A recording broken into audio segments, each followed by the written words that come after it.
3 days after the conversation in the living room, Maya finally called her mother. Not because everything was suddenly fixed. It wasn't. But because carrying the weight of everything alone had started becoming unbearable. It was nearly midnight in Seoul. The penthouse was quiet except for the distant hum of the city outside the windows. Min-Jae was still at the office finishing a late acquisition meeting. Maya sat alone at the kitchen island wearing one of his dark gray sweaters with her legs tucked beneath her on the stool. Her engagement ring glimmered softly beneath the pendant lights while her untouched tea had long gone cold beside her. She stared at her phone for almost 10 minutes before finally pressing call. The phone rang twice. "Maya, baby?" The warmth in Deborah Ellison's voice nearly made Maya break apart immediately. Deborah always sounded steady, grounding, like home. Maya swallowed hard. "Hey, Mama." The silence on the other end lasted only a second before Deborah noticed it. That heaviness in her daughter's voice. That exhaustion. Deborah had spent decades reading emotions before people even spoke them aloud. "You okay?" Maya looked down at the marble countertop. "No." Immediately, Deborah straightened slightly in her chair. In Oak Park, Illinois, she sat wrapped in one of her soft cardigans with reading glasses resting low on her nose, a mystery novel forgotten in her lap. James had already gone to work early for his morning mail route, but now Deborah's entire focus shifted to her daughter. What happened? Maya let out a shaky breath. It's complicated. Maya. That former principal tone appeared slightly. Calm. Direct. You called me at midnight sounding like somebody shattered your spirit. Start talking. Despite everything, Maya laughed weakly through her tears. Deborah relaxed slightly hearing it.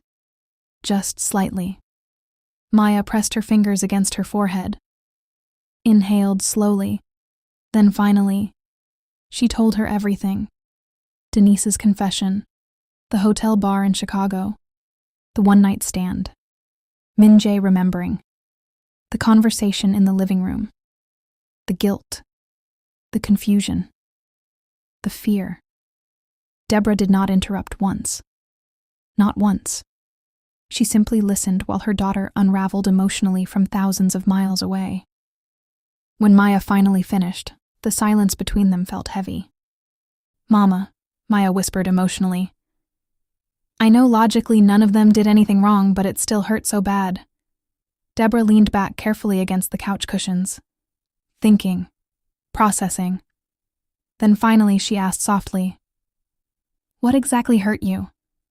Maya frowned slightly. "I don't know." "Yes, you do." That calm voice again. The one that had once made entire auditoriums full of teenagers confess things they swore they hadn't done. Maya sighed shakily. "I think..." She hesitated. "Part of me feels like something sacred between me and Min-Jae got tangled up with somebody else."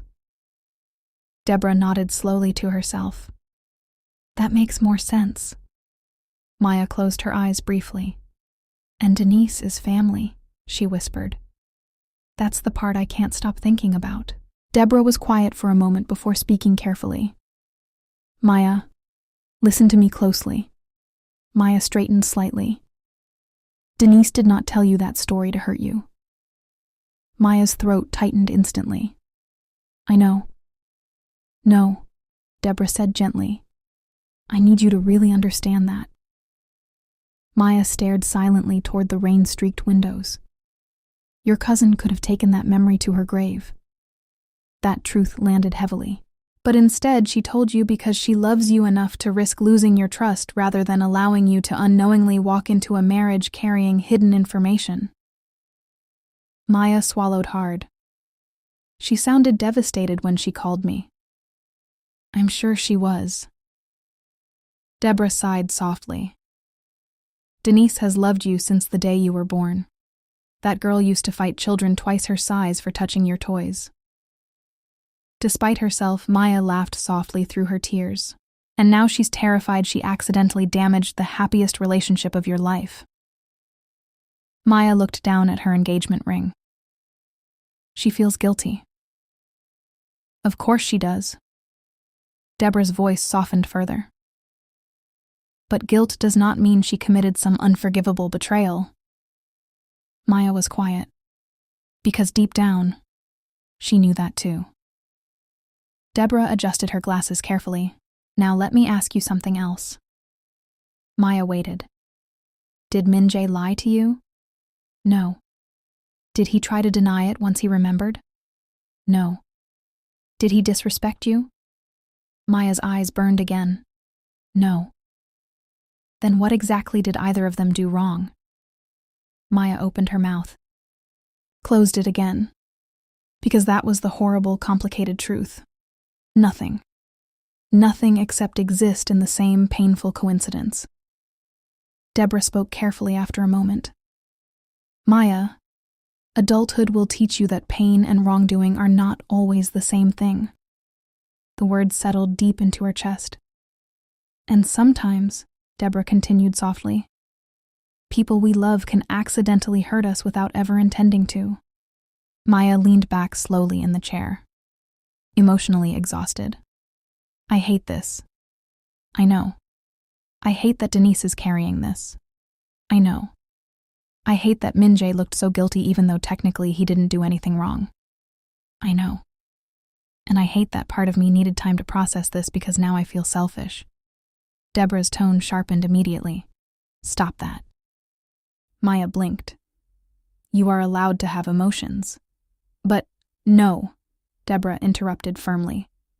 You are allowed to feel hurt, confused, angry, uncomfortable, whatever you need to feel. What matters is what you choose to do with those feelings. Maya fell quiet again. Outside, rain tapped softly against the penthouse windows. Deborah's voice became gentler now. Do you still love him? The answer came instantly. So much. And does he love you? Maya immediately thought about the living room. The way Min-Jae held her while she cried, the way his voice cracked when he told her she was the love of his life, the way he never once became defensive, never once dismissed her feelings. Yes, she whispered emotionally. He does. And do you still love Denise? That question hit differently. Maya's eyes immediately filled again. Yes. Then don't allow shame and silence to poison either relationship. Maya shut her eyes tightly, because that was exactly what had started happening. Deborah continued carefully. You do not have to pretend this situation feels normal. It isn't. Maya listened quietly. But you also cannot punish people forever for a past that existed before you. The penthouse suddenly felt very quiet, very still. Deborah sighed softly. Strong relationships survive uncomfortable truths all the time, Maya. Her voice carried decades of wisdom now. Marriage is not about finding someone with no past. Maya breathed shakily. It's about finding someone willing to face the future honestly with you. Tears slid down Maya's face again. Because Min-Jae had done exactly that, and so had Denise. In their own painful ways. Deborah smiled softly to herself on the other end of the phone. My baby, she murmured gently. Love is not fragile the way people think it is. Maya covered her mouth, trying not to cry harder. If you let bitterness grow, this situation will destroy all three of you. Maya's chest tightened. But if you lead with honesty, grace, and love, Deborah paused carefully, then this can become something your family survives, instead of something that breaks it apart. Maya sat silently for a long time, absorbing every word. Then finally she whispered, I think I want to forgive this. Deborah smiled softly. That's because deep down you already know none of this came from malice. Maya wiped at her tears slowly. And I think... Her voice cracked slightly. I think Denise probably needs me too. She absolutely does. Maya nodded slowly to herself.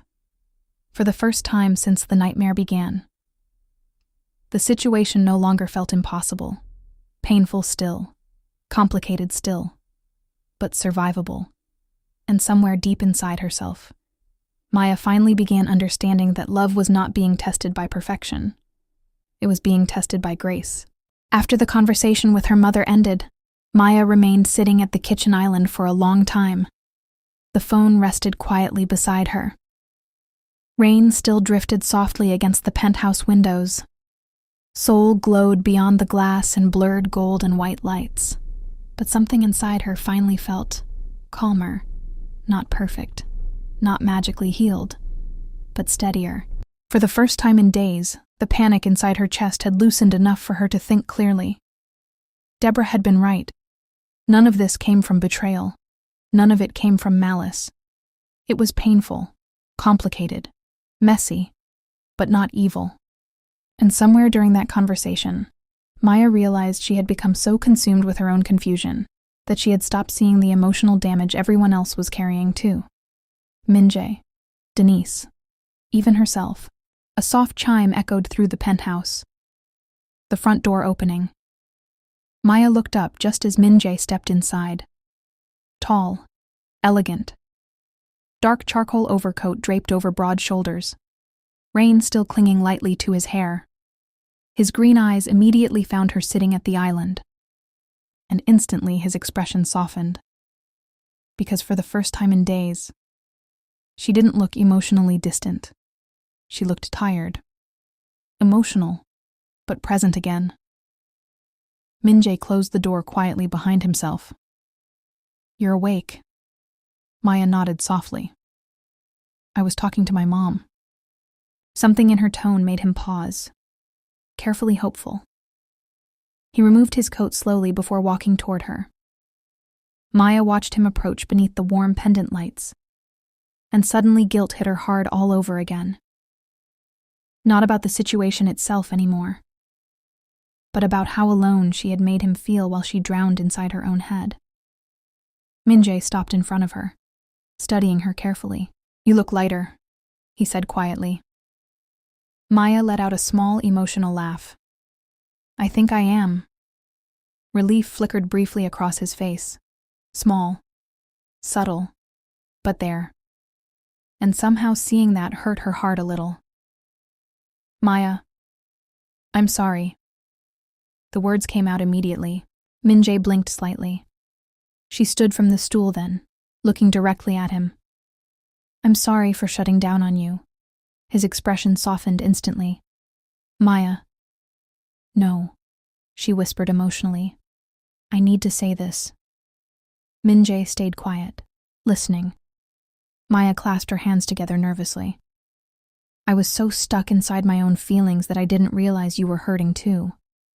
His face tightened slightly hearing that. "You had every right to process this." "I know, but..." Tears filled her eyes again. "I should have trusted you sooner." Min-Jae's gaze softened even further. "Maya, I left you standing there trying to comfort me while I acted like you were the one who broke something." Her voice cracked. "And you didn't." Immediately, Min-Jae stepped closer. "You do not owe me an apology for being human." But Maya shook her head. "No, I owe you an apology for making you carry guilt that wasn't yours." The quiet sincerity in her voice hit him deeply. For several seconds he simply looked at her, taking her in, the exhaustion beneath her eyes, the vulnerability, the honesty. Then finally he reached for her hands, holding them gently. "Maya," he said softly, "if our positions were reversed, I would have struggled too." Her eyes burned. "I hated feeling insecure over something that happened before me." "That does not make you insecure." His thumbs brushed lightly across her knuckles. "It makes you someone deeply in love." That alone nearly made her cry again. Min-Jae stepped even closer. "There was never a moment I blamed you for hurting." Maya looked up at him emotionally. "But I was afraid," he admitted quietly. Her heart tightened. "Afraid of what?" "That you would begin associating me with pain every time you looked at me." The vulnerability in his voice stunned her slightly. Because Min-Jae rarely admitted fear aloud. Maya immediately shook her head. No. His jaw flexed slightly. I could survive many things, Maya, but losing the way you look at me. He exhaled quietly. That frightened me. Fresh tears slid down her cheeks instantly. Without hesitation, she wrapped her arms around him tightly, and immediately Min-Jae held her back just as tightly, strong arms surrounding her completely, safe, steady, familiar. Maya pressed her face against his chest. I love you so much, she whispered shakily. Min-Jae kissed the top of her head softly. I know. No, she murmured emotionally. I really need you to know that nothing about this changed how deeply I love you. His arms tightened slightly around her. It changed how much I love you. Maya pulled back enough to look at him in confusion. A small, sad smile touched his mouth. Because now I know even your worst fear is something you still fought to work through instead of running away. That statement settled somewhere deep inside her chest, and for the first time since Denise's phone call, Maya truly believed they would survive this. About an hour later, after Min-Jae finally convinced her to eat something, Maya stood alone beside the penthouse windows holding her phone again. This call felt harder in a different way, because Denise had been suffering too, waiting, wondering. Probably terrified every single day Maya remained distant. Maya inhaled shakily, then pressed call. The phone rang once, twice, 3 times. Then, Maya? Denise's voice sounded cautious, fragile, and that alone nearly broke Maya instantly. Hey Dee. Silence. Then Denise exhaled shakily, and Maya immediately heard her beginning to cry softly. That was all it took.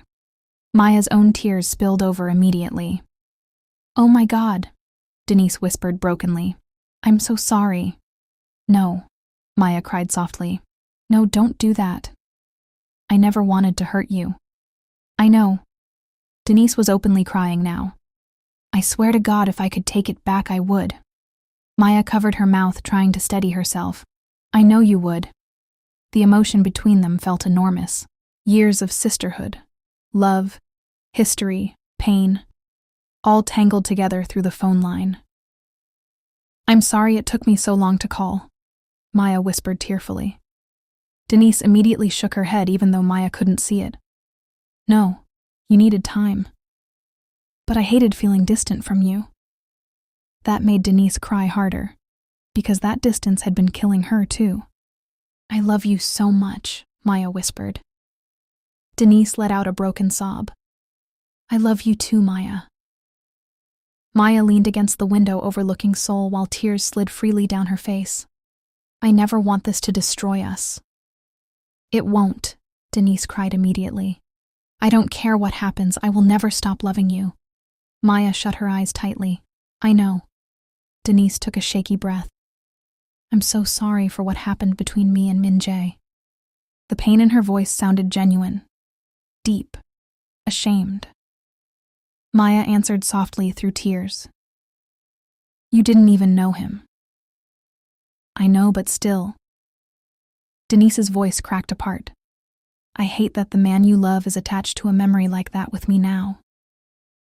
Maya cried quietly for a moment before speaking again. Mama talked sense into me tonight. A weak laugh escaped Denise through tears. Aunt Deborah does that. Despite everything, Maya smiled faintly. She reminded me that none of this came from malice. Denise went quiet, then whispered softly. I was so scared you would hate me. That confession shattered Maya all over again. Hate you? She whispered emotionally. Denise, you are my family. Both women cried harder after that, not from anger anymore, not from shock, but from relief. Because after weeks of fear and silence, love was finally speaking louder than shame. 3 months later, peace finally returned to Maya Ellison's life. Not the fragile kind, not the kind built on pretending painful things never happened. Real peace, the kind created when people chose honesty over silence, grace over pride, love over shame. And somehow, after surviving one of the hardest emotional storms of their relationship, Maya and Min-Jae had become stronger because of it. Their relationship felt deeper now, softer in certain places, more intentional. There was a level of emotional transparency between them that hadn't existed before. Min-Jae checked in with her more openly now. Maya communicated her fears faster instead of burying them beneath perfection and composure. And strangely enough, the experience had stripped away whatever emotional distance still remained between them. Now they moved through life like two people completely certain they belonged to each other, which terrified everyone around them slightly, especially Min-Jae's executives. Because Kang Min-Jae, already intimidating before, had somehow become worse after fully embracing being in love, more protective, more possessive, more impossible. One executive quietly told another that Min-Jae now looked at Maya like a man who would ruin economies for her. Honestly, that assessment wasn't entirely inaccurate, especially after Maya casually walked into one of his meetings one afternoon carrying coffee and absent-mindedly kissed his cheek before leaving again. The room had remained silent for nearly 30 seconds afterward. Meanwhile, Min-Jae had continued the meeting without acknowledging the emotional destruction he had just caused. Maya herself was finally returning to normal too. Or perhaps not normal, better, lighter, more emotionally open. The dark cloud that had once settled over her chest no longer followed her everywhere. Now laughter came easier again. Her smile reached her eyes again. And she no longer felt fear every time Denise's name appeared on her phone. Because she and Denise had found their way back to each other completely. Sunday evenings in Seoul had quietly become sacred. That was usually when Maya spoke to her mother. Deborah remained exactly what she had always been. A source of grounding wisdom wrapped in cardigans and reading glasses. Sometimes Deborah talked about church gossip. Sometimes James accidentally interrupting her mystery shows asking where his mail keys were. Sometimes she simply listened while Maya vented about executive politics and Korean corporate culture. Those calls kept Maya emotionally centered, steady, connected to home. And Denise was fully herself again too, which meant chaos had officially returned. Their weekly phone calls were once again filled with Denise complaining dramatically about her mechanic shops across Chicago. One week she called furious because one of her younger employees tried convincing a customer they needed a completely unnecessary transmission replacement. "I almost threw a wrench at him, Maya. You cannot threaten employees with tools." "I didn't threaten him. I educated him aggressively." Another week, Denise spent 20 straight minutes ranting about a customer arguing over labor pricing. "That man stood in my shop and told me YouTube said brake repairs should only cost $200. Maya nearly choked laughing. "What did you say?" "I told him YouTube should fix his damn car then." Their laughter afterward felt healing. Normal. Like family finding itself again. And every single time those calls ended, Maya felt grateful they had survived. All three of them. By early spring, Seoul had begun warming again. Cherry blossoms slowly returned across the city. And Maya found herself smiling more these days while walking through the corporate gardens outside Caldwell and Pierce's Korean headquarters. Life finally felt stable again. Until her body started acting strange. At first, she blamed stress, then exhaustion, then overwork. But after nearly 2 weeks of constant fatigue, things became harder to ignore. Maya started waking up nauseous. Coffee suddenly smelled unbearable some mornings. She became dizzy during one of her HR leadership meetings and had to excuse herself briefly to sit down in her office. Even stranger, she cried watching a commercial about an elderly couple buying matching sneakers. That alone deeply alarmed her. Because Maya Ellison did not cry over orthopedic footwear advertisements. By the 3rd week, Min-Jae noticed immediately. Of course he did. He noticed everything. One evening, she stood inside the penthouse kitchen staring into the refrigerator looking deeply offended by the smell of kimchi. Min-Jae looked up slowly from the dining table where he'd been reviewing acquisition reports. "You hate kimchi now?"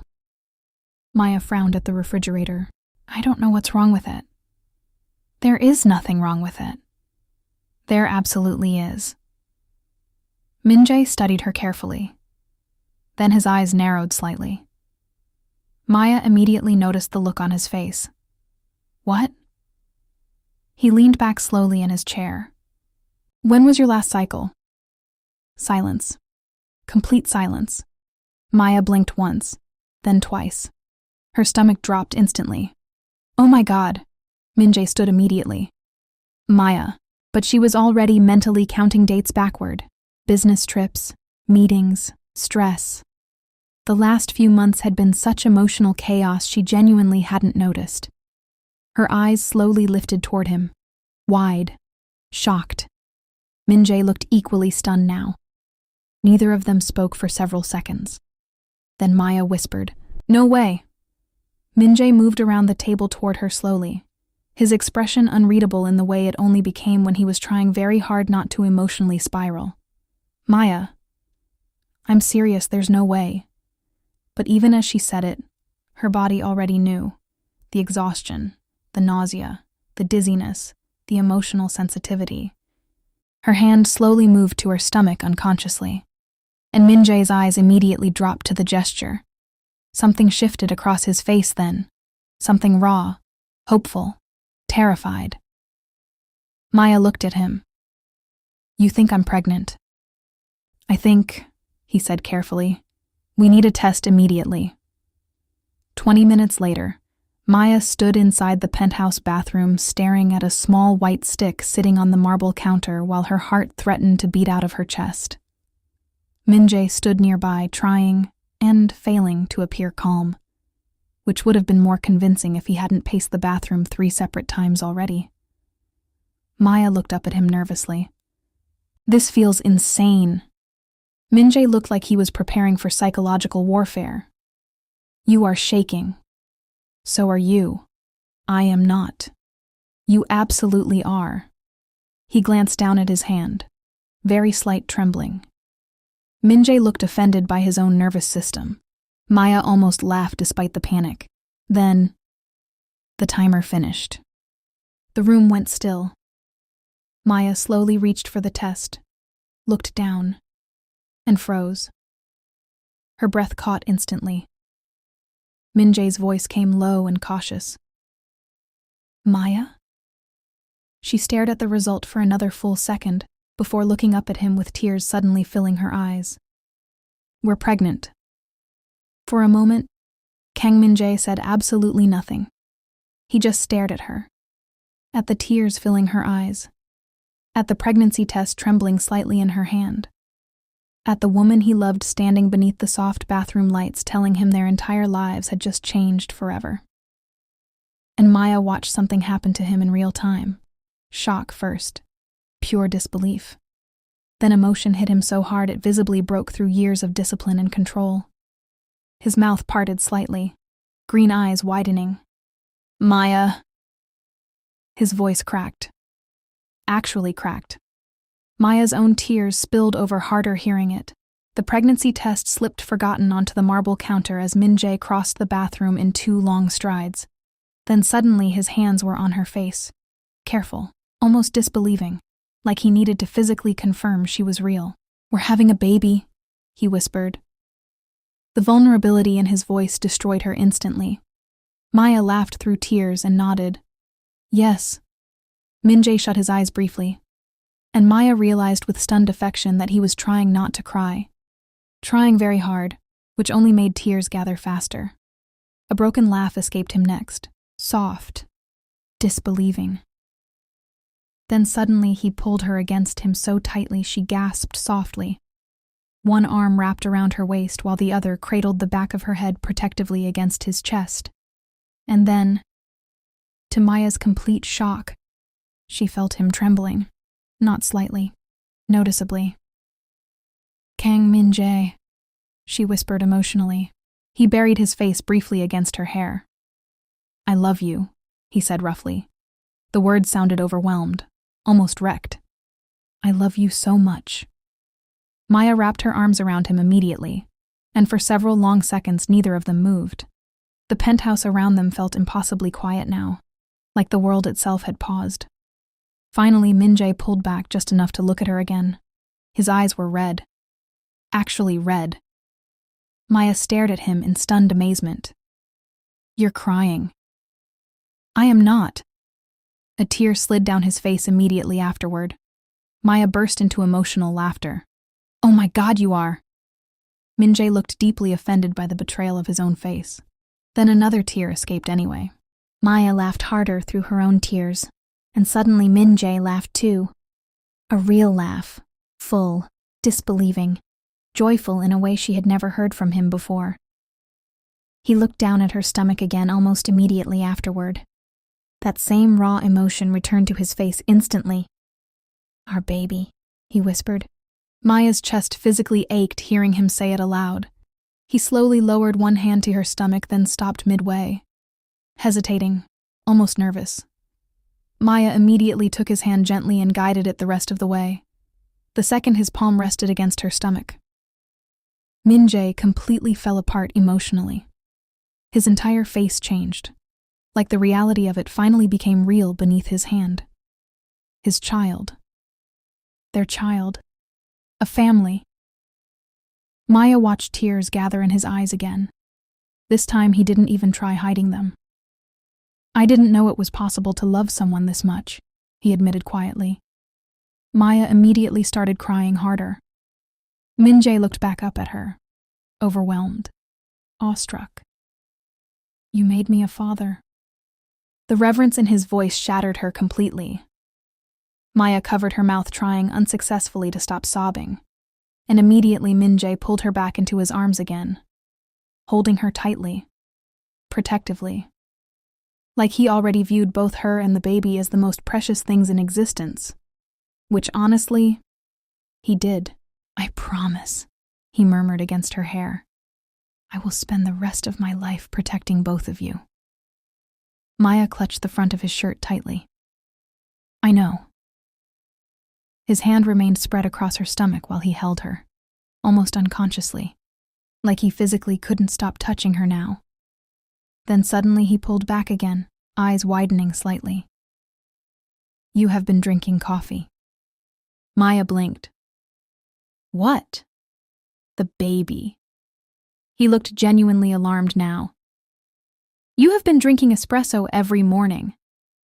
Maya stared at him, then burst out laughing again through tears. Min-Jae already looked stressed. "We need a doctor. It's midnight. We need the best doctor." Maya laughed harder. "You're panicking." "I am absolutely panicking. You looked calmer finding out your company lost $40 million during the biotech merger. That was replaceable." The answer came so fast Maya almost choked laughing. Min-Jae immediately reached for his phone. Maya grabbed his wrist. "Min-Jae." He looked at her instantly. Still visibly emotional. Still overwhelmed. Still halfway to calling every medical specialist in South Korea. Maya stepped closer again, then gently placed both hands on his face. "We're okay." His eyes softened immediately. "You're okay," he corrected quietly. Maya smiled through tears. "We're okay." He stared at her for several long seconds, then suddenly leaned down and kissed her, slowly, deeply, emotion pouring into it so intensely Maya almost melted against him. When he finally pulled back, his forehead rested against hers, and for the first time in years, Kang Min-Jae looked completely undone by happiness. "I cannot wait to meet our child," he whispered. Neither could she. The first people Maya wanted to tell were her family, not executives, not friends, family. So 2 days after the positive pregnancy test, Maya and Min-Jae sat together on the massive cream-colored sofa inside the penthouse, preparing for what should have been a simple video call. Instead, Maya was panicking. What if my mom screams? She is absolutely going to scream. What if my dad cries? He is definitely going to cry. Maya glared at him slightly. "You are not helping." Min-Jae looked completely calm, sitting beside her in black lounge pants and a fitted dark sweater with one arm stretched across the back of the sofa behind her, which was a lie. He was not calm, not even remotely. For the past 48 hours, Kang Min-Jae had transformed into the most emotionally overwhelmed man in South Korea. He had already scheduled 3 doctor appointments, purchased prenatal vitamins personally instead of trusting assistants, begun researching air purification systems, quietly fired a driver for hitting a pothole too hard while Maya sat in the car. Maya suspected the poor man still had no idea why he was terminated. Now Min-Jae sat beside her pretending composure, while his hand remained possessively spread across her stomach every chance he got. The call connected. Immediately, Deborah appeared on screen wearing reading glasses and a pale blue cardigan, while James leaned into frame beside her trying to figure out why the camera angle made his forehead look gigantic. "Maya, baby." James smiled immediately afterward. "There go my baby girl." Maya smiled so hard her cheeks hurt. God, she missed them. "How are my favorite people?" she asked warmly. Deborah narrowed her eyes almost immediately. "You're glowing." Maya choked slightly. Min-Jae looked down, hiding a smile. James pointed dramatically toward the screen. "See, I told you something was going on." Deborah ignored him. "Maya Ellison, what did you do?" "Mama, what happened?" Min-Jae finally spoke calmly from beside her. "We have news." That got their full attention instantly. Deborah sat upright. James blinked. Maya suddenly got emotional again, which immediately alarmed both of her parents. "Maya?" James asked carefully. Then Maya smiled through tears. "I'm pregnant." Complete silence. Utter silence. James froze. Deborah's mouth dropped open. Then, "Oh my God!" Deborah burst into tears instantly. Real tears, both hands flying to her chest dramatically. James looked completely stunned for 2 full seconds before suddenly repeating, "My baby girl." Maya immediately started crying too. "My baby girl is having a baby." James looked emotional enough to collapse. Min-Jae's entire face softened watching Maya cry happily this time instead of painfully. Deborah was openly sobbing now. "A grand baby?" she cried. "Jesus, Lord, have mercy." James looked overwhelmed beyond words. "Maya..." His voice cracked badly. "You're gonna be somebody, Mama." Maya laughed through tears. "Yes, Daddy." James wiped both eyes quickly before pointing toward Min-Jae through the screen. "You better take care of my baby." Min-Jae answered immediately, "With my life." And somehow James looked satisfied by that answer instantly. Deborah suddenly gasped loudly. "Oh my God, we need plane tickets." James blinked. "To Korea?" "Yes, Korea, James. Our daughter is pregnant." "We ain't even renewed our passports yet." "Well, renew them," Maya burst out laughing. Min-Jae quietly looked like he was already mentally arranging private flights for everyone involved. Then Deborah narrowed her eyes suddenly. "Wait." Maya froze slightly. "You already knew," Deborah accused Min-Jae. He looked completely unashamed. "Yes. You've been touching her stomach non-stop, haven't you?" Min-Jae glanced at Maya, then answered honestly. "Yes." Deborah pointed triumphantly. "I knew it." Maya laughed harder. And for the next hour, joy completely consumed the conversation. Baby names. Travel plans. James repeatedly muttering "my baby girl" every 7 minutes like he still couldn't believe it. Deborah crying again after realizing she would become a grandmother. By the time the call ended, Maya's face hurt from smiling. But there was still one more call to make. Denise answered on the second ring. "What's wrong?" Maya blinked. "Why do you immediately assume something's wrong?" "Because people don't FaceTime me at 9 in the morning smiling like that unless somebody pregnant or dead." Maya nearly choked laughing. Min-Jae, sitting nearby reviewing emails, looked up immediately. Maya bit her lip, trying not to smile too hard. Denise narrowed her eyes. "Oh my God!" Maya started laughing. "Oh my God!" Denise repeated louder. Then Maya nodded. And Denise screamed. Actually screamed. Loud enough Maya had to pull the phone slightly away from her ear. "I knew it!" Maya burst into tears laughing. "My cousin having a baby?" Denise yelled. Denise looked ready to jump over the moon from happiness. "I'm planning everything. Denise, gender reveal. Denise, baby shower. D. We need themes." Maya laughed uncontrollably. Denise suddenly got emotional too, her entire face softening as tears filled her eyes. "Oh my God," she whispered shakily. "Maya." That tenderness immediately made Maya emotional again. "I know." Denise wiped at her face quickly. "You happy?" Maya looked toward Min-Jae instinctively. He was already watching her. Softly. Completely in love. "So happy," Maya whispered. Denise smiled through tears. "Good." And she meant it. Completely.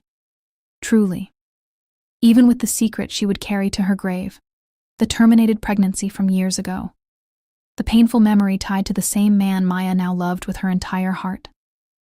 Denise buried that ache deep where no one could see it, because this moment was not about her grief. It was about Maya's joy, and she would never poison that. Never. So instead, Denise smiled brightly and said, "That baby about to be spoiled beyond repair." Min-Jae spoke calmly. "I already purchased a nursery designer." Denise screamed again. Oh my God. Over the following weeks, life became beautifully chaotic. Doctor appointments, family group chats, Deborah sending daily pregnancy articles nobody asked for, James already referring to himself as Grandpa James in conversations, Denise aggressively planning events 6 months early. And Min-Jae? Min-Jae became increasingly impossible. Possessive before pregnancy had apparently only been his beginner level. Now he hovered constantly. "Are you tired? Sit down. Why are you carrying that?" "Maya, absolutely not." "Maya, where are your slippers?" "Maya, Maya, Maya." One evening, after he calmly informed her she should no longer use stairs too aggressively, Maya stared at him in disbelief. "I am pregnant, not made of glass. You are carrying my child, as are millions of women worldwide. Yes, but none of them are you." There was genuinely no arguing with logic like that. But the biggest surprise came 3 weeks later. Min-Jae stood inside his office overlooking Seoul while Maya sat across from him reviewing wedding venue updates. Their wedding had originally been planned for later in the year. Elegant, large, carefully organized. Then Min-Jae casually said, "We should move the wedding date up." Maya looked up immediately. "How far up?" His answer came instantly. "As soon as possible." She blinked slowly. "What?" Min-Jae looked completely serious. "I do not want our child born before we are married." Maya stared at him. "Min-Jae. And I do not want you giving birth without my last name."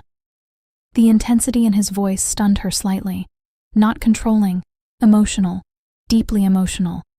Maya Kang. His voice softened saying it, like he had already imagined it 1,000 times. "I want that legally finalized before our child enters this world." Maya's chest tightened instantly, because beneath all his composure, this mattered deeply to him, not for appearances, not tradition alone, but because family meant everything to Kang Min-Jae. And now that he finally had one, he wanted all of it. Completely, officially, forever. Maya stared at him from across the office in stunned silence. Late afternoon sunlight poured through the massive floor-to-ceiling windows behind him, casting Seoul in gold beneath the skyline. Min-Jae stood near his desk in a black suit. Calm. Controlled. Completely serious.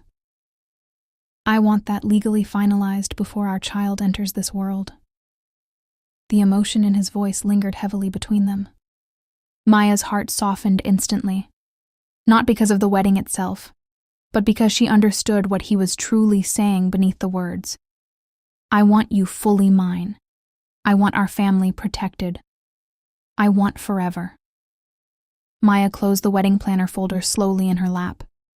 You've really been thinking about this. Min-Jae looked almost offended. Constantly.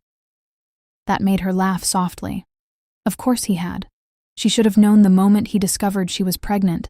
His brain immediately began restructuring their entire future. Min-Jae walked around the desk toward her slowly. Not intimidating, not cold, just purposeful. Then he sat beside her near the windows and took one of her hands gently into his. The shift in his expression immediately told Maya this conversation was deeper than simply moving up dates.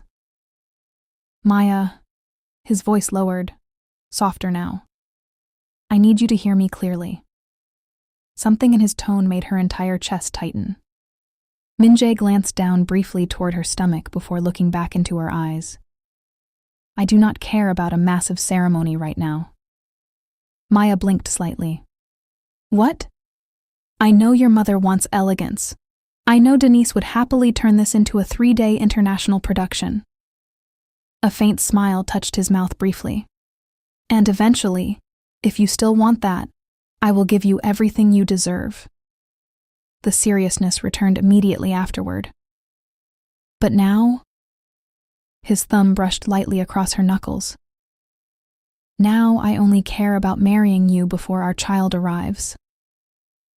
Emotion climbed into Maya's throat instantly. Min-Jae leaned closer slightly. I want this wedding to be about us. His eyes softened deeply. You. He touched her hand gently. Me. Then slowly, almost reverently, his hand settled against her stomach. And our baby. Maya's eyes immediately filled with tears. Min-Jae's expression shifted instantly seeing them. Not panic. Tenderness. I know this is not the wedding most women imagine, he admitted quietly. But Maya... His voice lowered even more. This. His hand remained spread protectively over her stomach. This is the wedding of my dreams. The words shattered something emotional inside her completely, because she realized he meant it, truly. The lavish venues, the international guest lists, the press coverage powerful families like his usually attracted, none of that mattered to him now. Not compared to this. Not compared to standing beside the woman he loved while their child grew safely between them. Maya laughed shakily through tears. You're trying to make me cry in your office. I am succeeding. She laughed harder. Min-Jae smiled softly then. One of those rare, genuine smiles that completely transformed his face. God, she loved him. So what exactly are you proposing, Kang Min-Jae? His answer came immediately. A private ceremony. How private? Very. Maya narrowed her eyes suspiciously. How very? You and me. His expression remained completely serious. Our baby is also attending. Maya burst into emotional laughter. Min-Jae looked deeply pleased with himself. You are impossible. Yes. And bossy. Yes. And emotionally overwhelming lately. That actually made him pause thoughtfully. The pregnancy may have intensified certain instincts. Certain? Maya. His face remained completely calm. I considered firing a chef yesterday because your soup arrived lukewarm. Maya stared at him in disbelief. You cannot terminate employees over soup temperature. I did not. You thought about it. For several minutes. She laughed so hard tears rolled down her face again. And Min-Jae watched her with quiet adoration the entire time, like her happiness physically steadied him. Once she calmed slightly, his expression softened again. There is something else. Immediately, Maya narrowed her eyes. That sentence never leads anywhere peaceful. Ignoring her completely, Min-Jae intertwined their fingers more tightly. I want you to move into the estate. Maya blinked. The family estate? Yes. She stared at him. Min-Jae, that place is enormous. And we already practically live together here. The penthouse is no longer sufficient. It is too small. For who? A basketball team? For our family. The seriousness in his voice instantly softened her again. His thumb brushed gently against her engagement ring. But I did not build my estate for myself. Maya went quiet. Because she remembered the estate.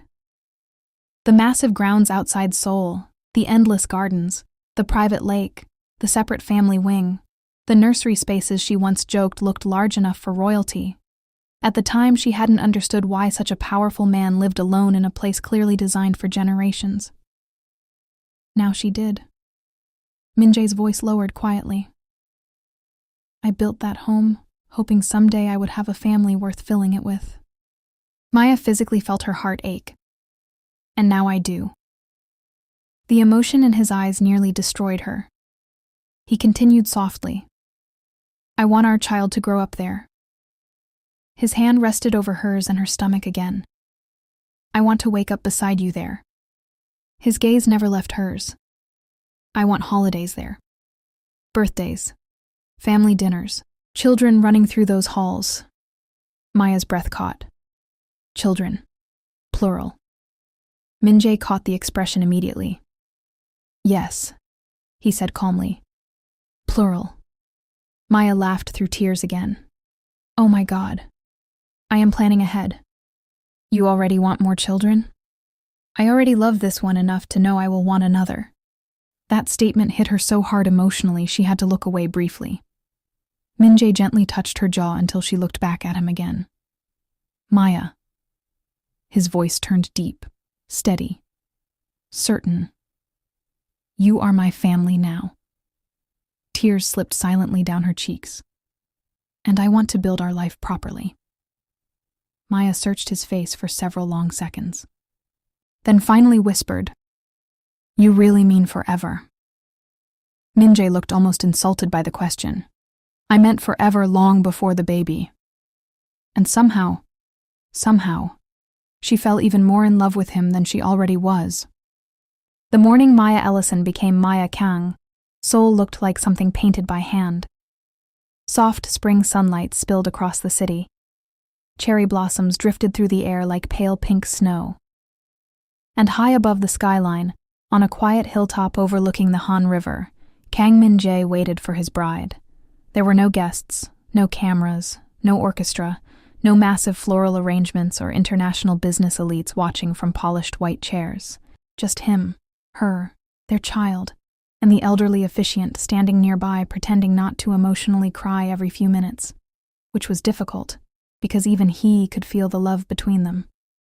Min-Jae stood beneath the spring sunlight wearing an ivory linen suit with no tie, the top buttons of his shirt undone slightly beneath the warm breeze.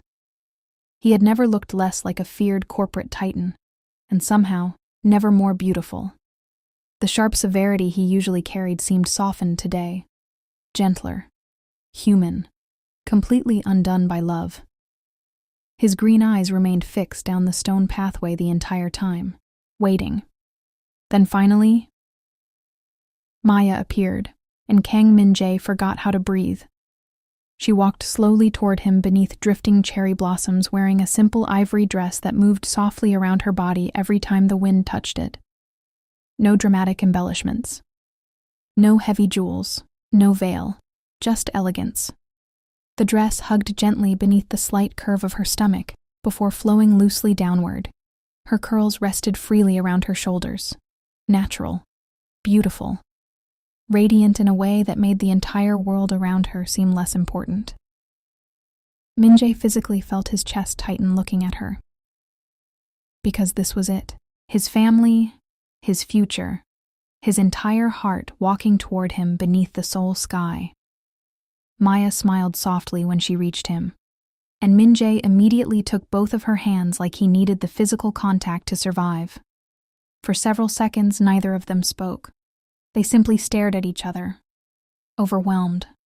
Then quietly, very quietly, Min-Jae whispered in Korean, "Beautiful." Maya's eyes immediately filled with tears. The officiant smiled knowingly nearby before gently beginning the ceremony. The breeze carried softly across the hilltop while the city glittered below them. And somehow the simplicity of it all made everything feel even more sacred. No distractions, no performance, just love. Pure and undeniable. The officiant spoke warmly about partnership, family, commitment, about choosing each other over and over again through every season life brought. Maya squeezed Min-Jae's hands tighter during several parts, because after everything they had survived already, every word felt real, earned. Then finally the officiant smiled gently. Your vows. Min-Jae looked at Maya immediately, completely focused on her. Nothing else in existence mattered to him anymore. Not business, not power, not legacy. Just her. His voice came low and steady when he began speaking. Maya? Emotion already thickened his tone, and Maya instantly started crying again. A tiny smile touched his mouth seeing it. You walked into my life beneath cherry blossoms, when I had already convinced myself love was not something meant for me. Maya covered her mouth softly, trying to steady herself. Min-Jae never looked away from her. You changed every part of my world quietly. His thumbs brushed gently across her hands. You taught me softness without weakness, peace without loneliness, joy without fear. Tears slid down Maya's face continuously now. Min-Jae's voice lowered further. I have spent most of my life being respected. His eyes softened painfully. But you made me feel loved. That nearly destroyed her.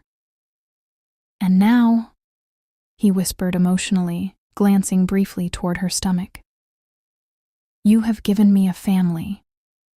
His composure cracked slightly there, just slightly. Enough for Maya to see how deeply emotional he truly was beneath his calm exterior. I vow to protect you. His gaze returned fully to hers. To honor you. To choose you every day for the rest of my life. The breeze shifted softly around them. Cherry blossoms drifted past slowly. And when our child asks me one day what the greatest thing I ever built was, a faint broken smile touched his mouth. It will not be my company's. His hand moved gently toward her stomach again. It will be this life with you. Maya was openly crying now. The officiant discreetly wiped his own eyes nearby. Min-Jae leaned slightly closer. I loved you before this ring. Before this ceremony. Before this child. His voice turned quiet. Reverent. And I will love you long after my last breath leaves this earth. By the time he finished, Maya could barely breathe through her tears. Min-Jae immediately looked concerned. You are crying too hard. Maya laughed through tears. This is your fault. His expression softened instantly again. Then the officiant turned gently toward Maya. Your vows. Maya inhaled shakily, still holding Min-Jae's hands tightly. She looked at him for several long seconds before finally speaking. Kang Min-Jae. God. Even saying his name now carried a different weight. A different tenderness. You loved me so carefully before I even realized how deeply I needed it. Min-Jae's jaw tightened emotionally. You saw me completely from the very beginning. Maya smiled softly through tears. Not just the polished version. Not just the professional version. All of me. The wind lifted softly through her curls, and somehow you loved every part anyway. Min-Jae looked wrecked already, completely emotionally wrecked. Maya continued quietly. I know people see you as powerful. A small smile touched her lips. And honestly, they should. That made him laugh softly through emotion. But the man I fell in love with is also gentle. Her eyes burned again.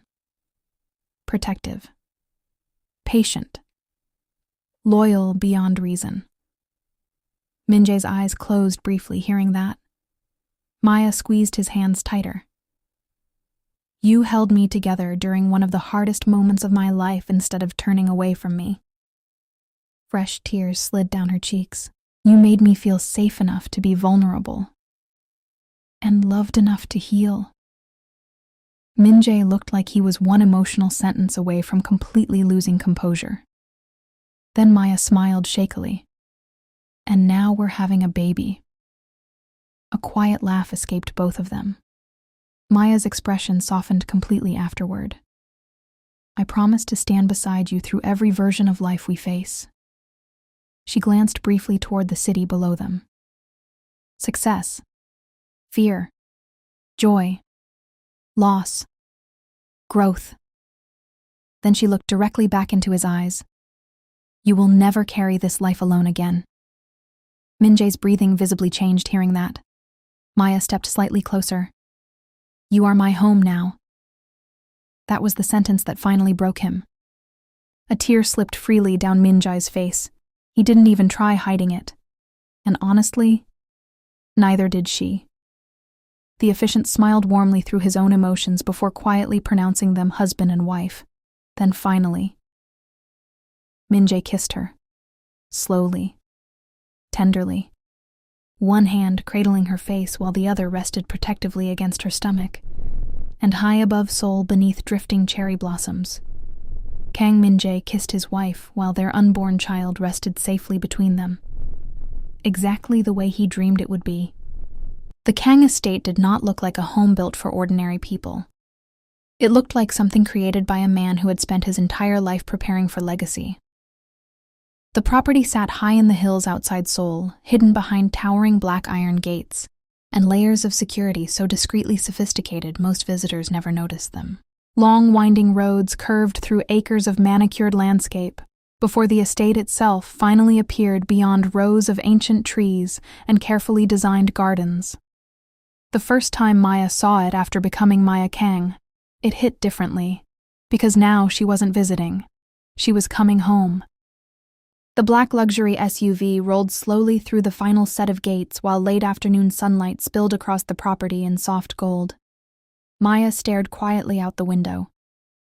Even after seeing the estate several times before, the scale of it still stunned her.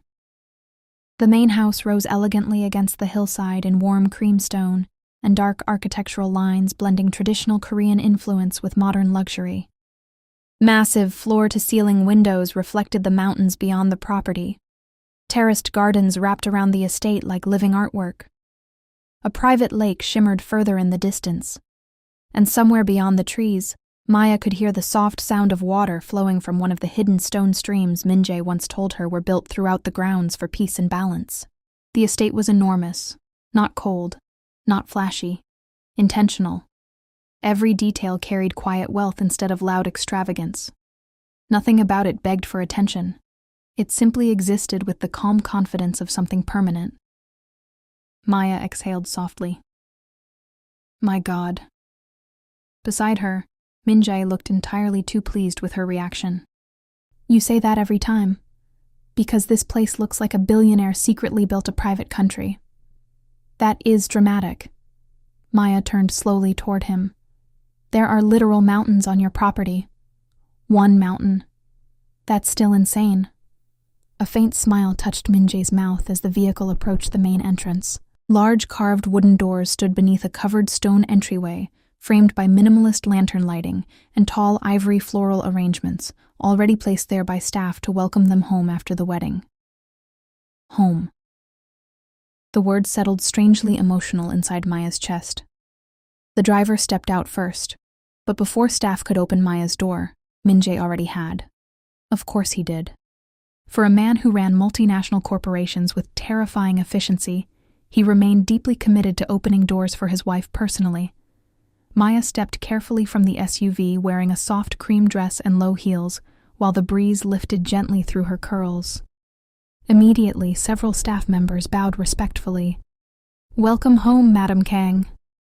Maya blinked slightly every single time she heard it. Madam Kang. Min-Jae noticed the tiny reaction immediately. His hand settled quietly against the small of her back. You are still adjusting. A little.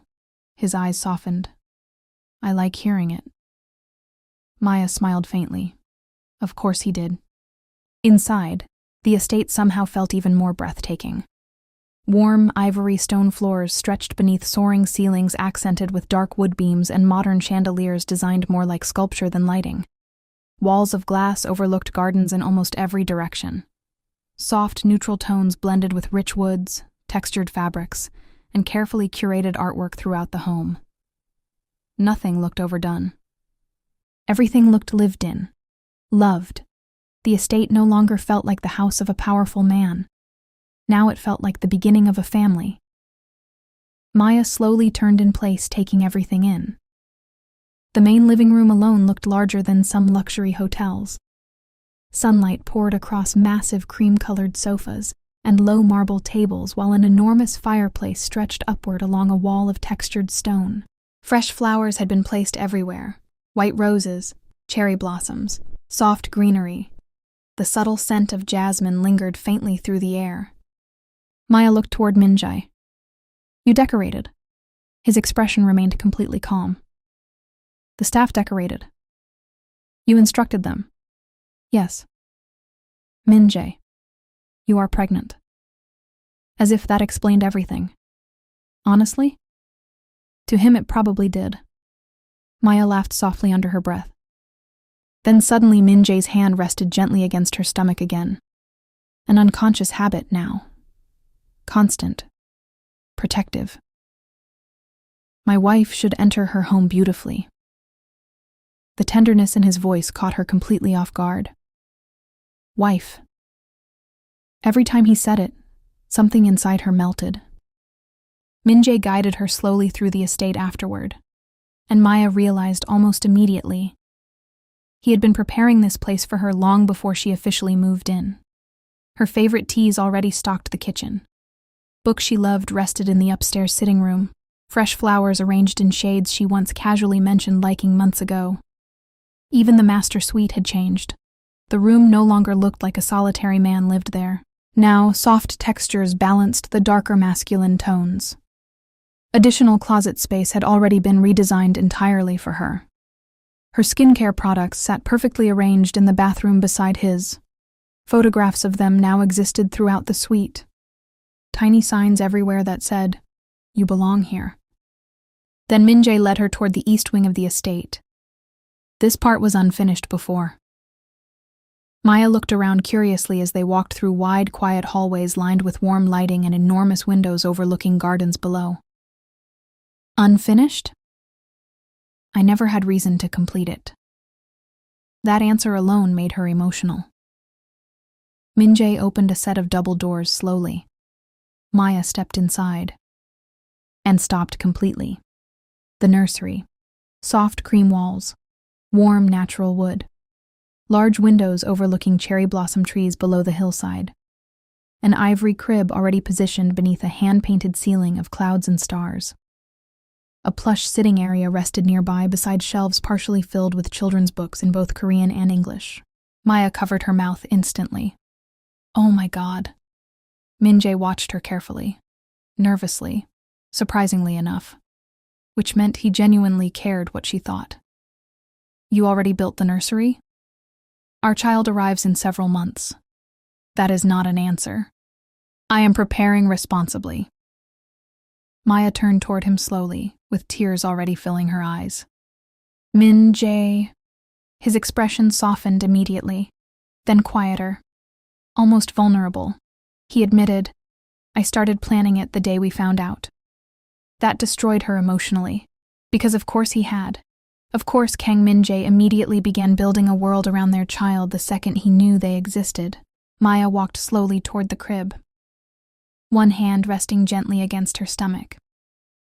And suddenly, for the first time, the reality of becoming parents fully hit her. Not abstractly, not emotionally. Real. This child would grow up here. Take first steps across these floors. Laugh through these hallways. Call this enormous, beautiful place home.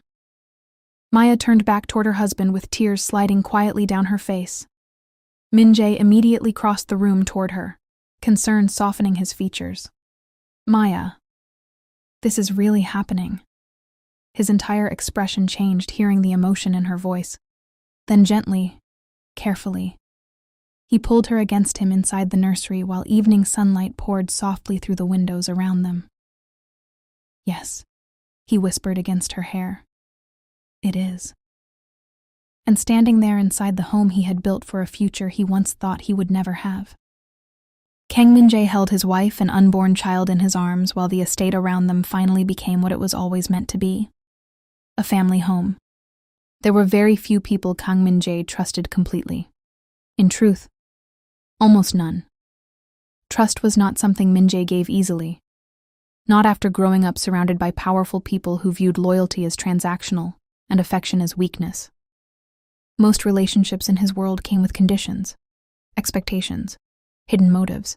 But there was one exception: Han Seung-ho, the only real friend Min-Jae had ever kept. At 37 years old, Han Seung-ho carried himself with the calm alertness of a man who noticed everything before anyone else did. Tall, broad-shouldered, athletic without looking overly polished. His dark hair remained slightly longer than most corporate executives would allow, usually falling carelessly across his forehead in ways that somehow made him look even more dangerous. And handsome.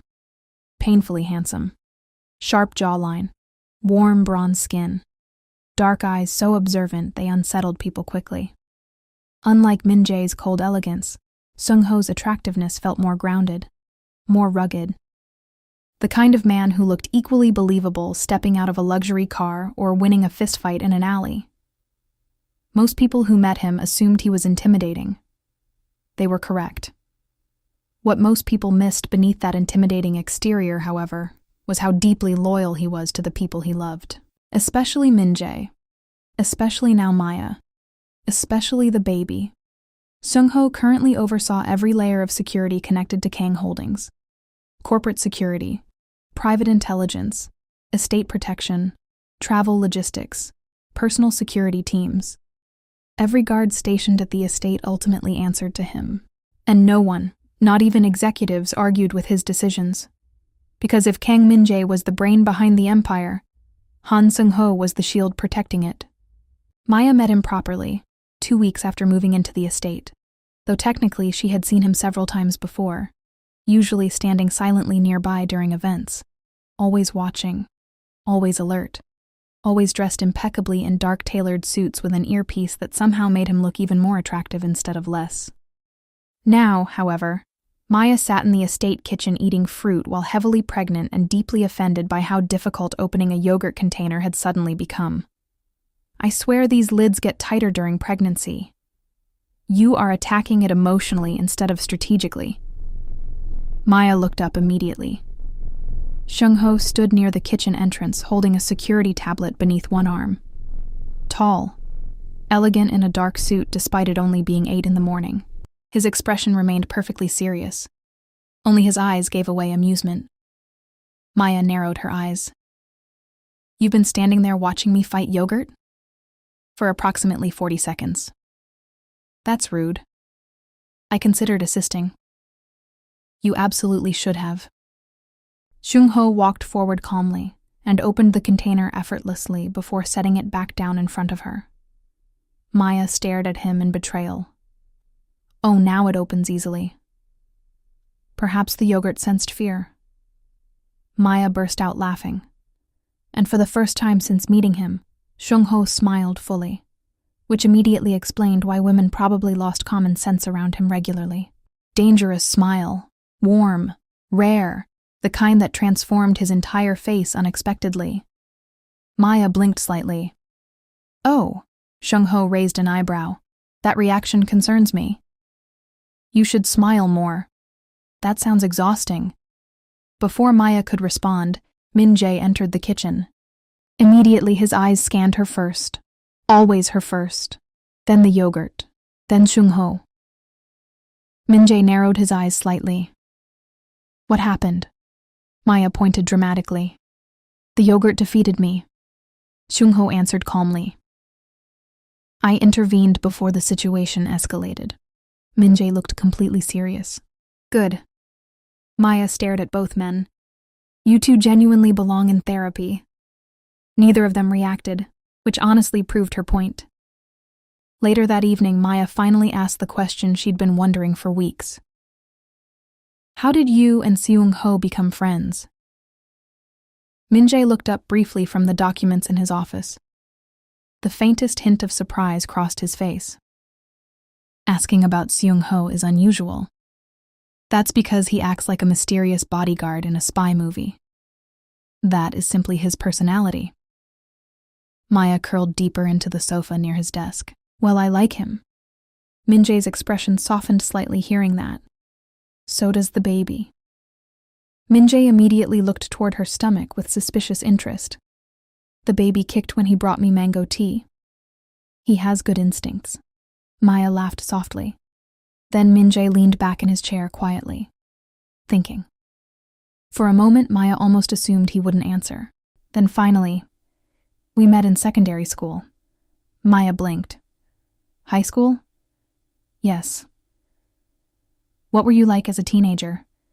Min-Jae looked completely calm. More unpleasant. Maya burst out laughing. That is terrifying. A small smile touched his mouth briefly before fading again. We attended one of the most elite schools in Seoul. Of course they did. But unlike most students there, Seung-ho was not from a powerful family. That surprised her slightly. Min-Jae noticed. His father was military. Strict. Disciplined. Very respected but not wealthy. Meanwhile, Min-Jae had already been the heir to a growing corporate empire. Different worlds entirely. Maya listened quietly. There was a group of older students who enjoyed targeting scholarship students. Min-Jae continued calmly, particularly ones who refused to bow to them. Maya's expression darkened immediately. And Seung-ho didn't bow? A faint, almost proud look crossed Min-Jae's face. Never. Apparently 16-year-old Han Seung-ho already possessed dangerous levels of confidence. One afternoon, several of them cornered him behind the athletic building. Maya sat up straighter immediately. There were 5 of them. And one of him? Yes. What happened? Min-Jae's expression remained calm. He won. Maya blinked. What? He was losing initially, Min-Jae admitted. Then one of them insulted his mother. A pause. After that, the situation became unfortunate for everyone involved. Maya stared. You are telling me your best friend beat up 5 rich kids? Yes. And this made you think I should befriend him? No. A slight smile appeared again. He punched me first. Maya nearly fell off the sofa laughing. What? Min-Jae actually looked mildly offended remembering it. I attempted to stop the fight. And? He assumed I was helping them. What did he do? He broke my nose. Maya laughed so hard she physically wheezed. Oh my God. Min-Jae looked deeply unimpressed by her joy. It was not amusing. It absolutely is. For the first time all evening, Min-Jae laughed quietly too. Then his expression softened with memory. Afterward, I realized something important about him. Maya listened carefully. He was willing to stand alone against people stronger, wealthier, and more powerful than himself if he believed he was right. The room became quieter then, more serious. And he never apologized for protecting his dignity. Maya understood immediately why Min-Jae respected him, especially considering the world Min-Jae grew up in. In university, we became close, Min-Jae continued. When my father died, his voice lowered slightly there. Most people would have looked away from that grief. Most people feared getting too emotionally close to someone like Min-Jae. But Seung-ho hadn't. He stayed. Simple words. Heavy meaning. Maya's chest tightened. When everyone else treated me like a future asset, he treated me like a person. That alone explained everything. Min-Jae looked toward the office windows quietly. When I inherited the company, there were threats, corporate sabotage, extortion attempts, people testing boundaries. His gaze shifted back toward her. Seung-ho handled them. Maya narrowed her eyes slightly. What does handled mean exactly? Min-Jae answered far too calmly. Professionally. That is not comforting. It was effective. Maya sighed dramatically. These answers feel legally concerning. Min-Jae ignored that completely. There has never been a single moment in over 20 years where I questioned his loyalty. His voice carried absolute certainty now. And in my world, he said quietly, that is rarer than love. Maya looked toward the hallway thoughtfully, then smiled softly. Well, Min-Jae raised an eyebrow. You chose correctly. A faint, genuine smile appeared on Min-Jae's face again. Yes, he said quietly. I did. By the time Maya reached the final weeks of pregnancy, the entire Kang estate had quietly transformed around her. Everything revolved around preparing for the baby. Fresh flowers appeared daily in calming colors because Min-Jae read somewhere stress reduction mattered during late pregnancy. The kitchen staff learned 6 different ways to prepare mango because Maya suddenly craved it constantly. The estate temperature was monitored obsessively. The security detail doubled. And somewhere during the last month, Kang Min-Jae had calmly built an entire private medical suite onto the east wing of the estate, because apparently ordinary wealthy people paranoia was no longer sufficient. No. Now he had evolved into something much more intense, impending fatherhood paranoia. The medical suite looked less like an emergency setup and more like a luxury private clinic hidden inside a mansion. 2 full-time nurses rotated shifts daily. A highly respected midwife now lived on-site temporarily. Medical equipment sat discreetly hidden behind elegant cabinetry. There was even a private entrance for emergency physicians if necessary. When Maya first discovered the finished suite, she had stared at him in disbelief. You built a hospital. It is not a hospital. There is literally fetal monitoring equipment. I am being prepared. You are being insane. Min-Jae had looked completely calm while adjusting her blanket around her legs. You are carrying my child. As if once again that explained everything. Honestly, to him it did. Now, 2 weeks before her due date, Maya waddled slowly through the estate beside Mrs. Lee, while reviewing guest room preparations for her arriving family. And waddled was absolutely the correct word now. Maya was very pregnant, beautifully pregnant, but pregnant enough that standing up required emotional commitment, and stairs felt like acts of war. One hand rested constantly against the underside of her stomach, while the other held on to the polished hallway railing as she walked carefully.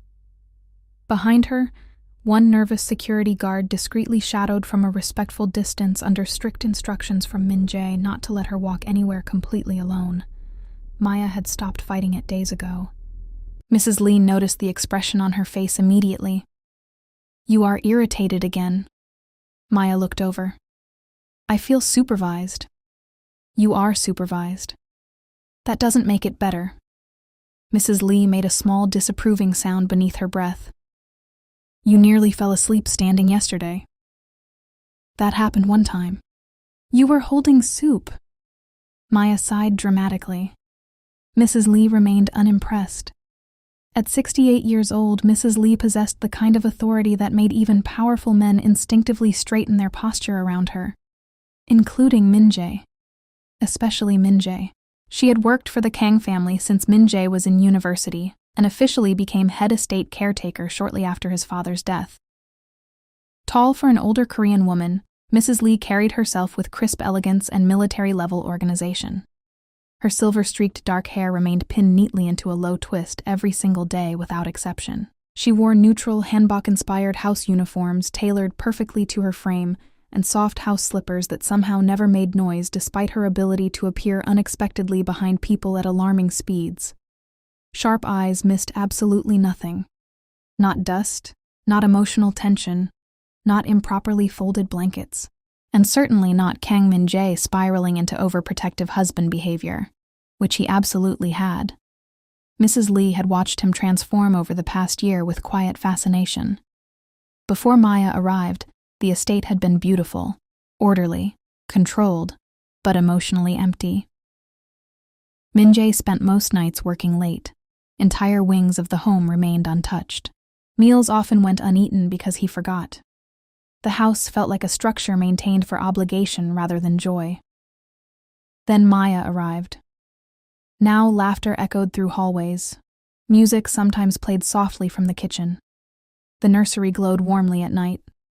And Min-Jae, the once emotionally unreachable heir everyone feared, now left meetings early because his wife wanted fruit at midnight. Mrs. Lee found the transformation deeply satisfying, though she would never admit that aloud.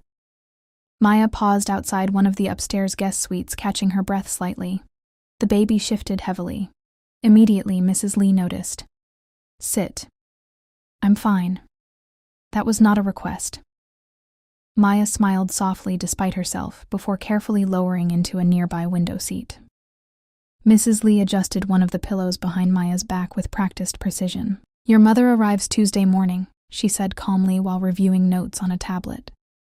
"Your father requested softer pillows." Maya laughed. "That sounds right."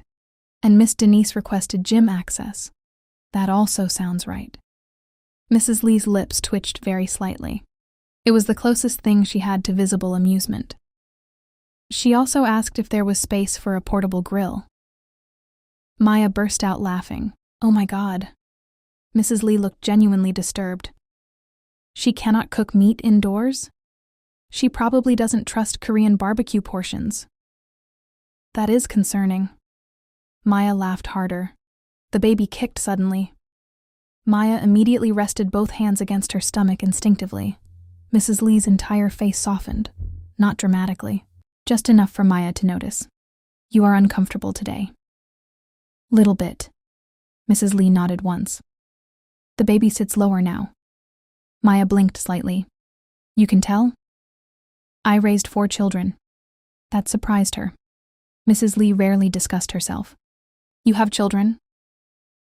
"Adult sons." Maya smiled softly. "Do they live nearby?"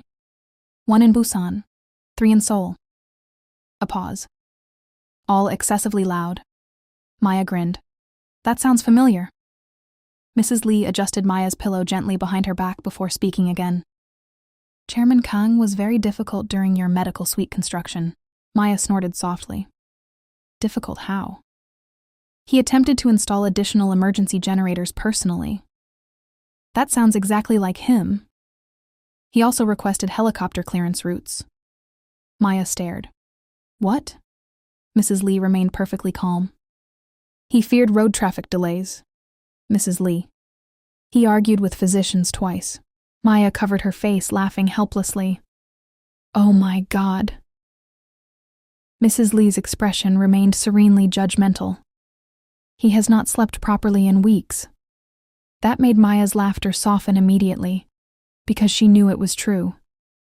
Every night Min-Jae woke constantly checking if she was comfortable, checking if she needed water, touching her stomach unconsciously whenever the baby moved.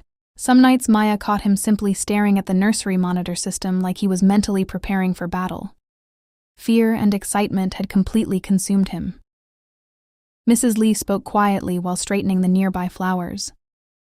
"I have known Chairman Kang since he was younger than 30. Maya looked up attentively. "He trusted very few people after his father died."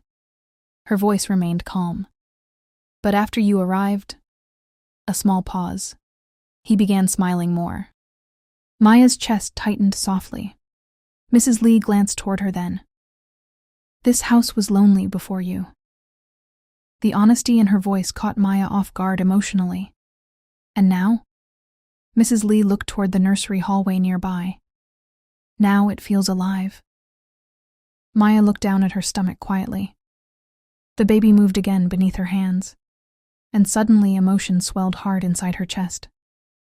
Because she realized this child was already loved by so many people, not just her and Min-Jae, but this entire home, this strange, beautiful family they had built together. Then suddenly, a sharp voice echoed down the hallway. "Maya?" Both women looked up immediately. Min-Jae approached quickly in dark slacks and a rolled-sleeve dress shirt, looking halfway between powerful executive and emotionally unstable expectant father. His eyes immediately scanned her. "You walked upstairs without informing anyone." Maya sighed. "Min-Jae, you were gone 32 minutes." Mrs. Lee calmly stood. She sat down twice. Min-Jae looked deeply alarmed. Twice? Maya stared at him. I am literally sitting right here alive. He crouched immediately in front of her anyway, hands gently settling against her knees, concern all over his face. You are tired. I am pregnant. You are exhausted. The baby weighs like 7 pounds. Min-Jae looked personally offended by this information. Mrs. Lee quietly turned away, hiding what suspiciously looked like amusement. Then softly, very softly, she murmured to herself while walking toward the guest rooms again. This child will never know peace. All right, friends, that's part 3. Tell us what you think so far about this forbidden love tale. What's coming next will be so emotionally driven you may need to get your Kleenex out. To the ones that have already subscribed, thank you, and thank you. If you haven't subscribed, go ahead and hit that button and become a part of our growing audience. Be on the lookout for part 4. Again, thank you.